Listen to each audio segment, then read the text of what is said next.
Bueno, pues el equipo, está bien, el equipo, a ver, tiene la moral alta porque sabe lo que viene, sabe lo que nos espera, tenemos ganas de solventar, pues, el objetivo que es la permanencia cuanto antes. Sí que es verdad que es una situación que no le gusta a nadie, que toca pasar este trago, pero bueno, al final de todo se aprende, pero por lo general el equipo está bien, con ganas.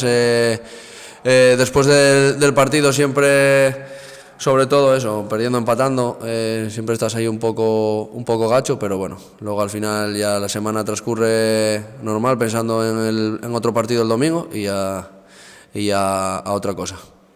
Sí, hay que saber que nos jugamos la vida, que tenemos una oportunidad de oro, porque bueno, cuanto antes se solucione esto y consigamos lo que te digo, el objetivo, pues mucho más tranquilo vamos a estar al final, pero bueno, hay que salir con todo. Tenemos la oportunidad de que jugamos en casa otra vez, con la gente de aquí que nos apoya, que no es lo mismo que obviamente que jugar fuera.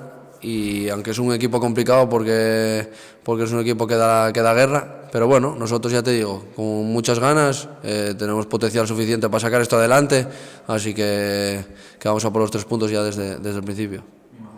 Sí, al final eso, como siempre, aquí ese apoyo es fundamental.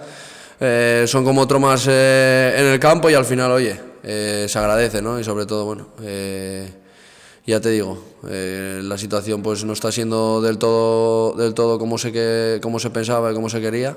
Entonces va a ser muy importante tener a la gente ahí apoyándonos y bueno, esperemos que podamos conseguir los 3 puntos entre todos y bueno, ya también por la afición que se merece ya un partido en casa, una victoria en casa que la verdad que nos está costando.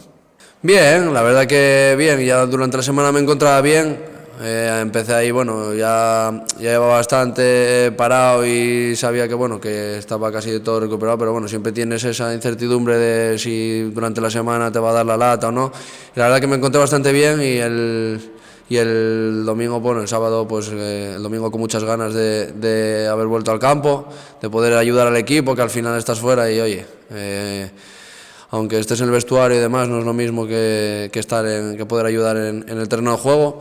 Y la pena eso, bueno, pues no haber sacado la victoria que tanto necesitábamos, pero en lo personal bastante bien y con ganas de poder ayudar este fin de semana otra vez.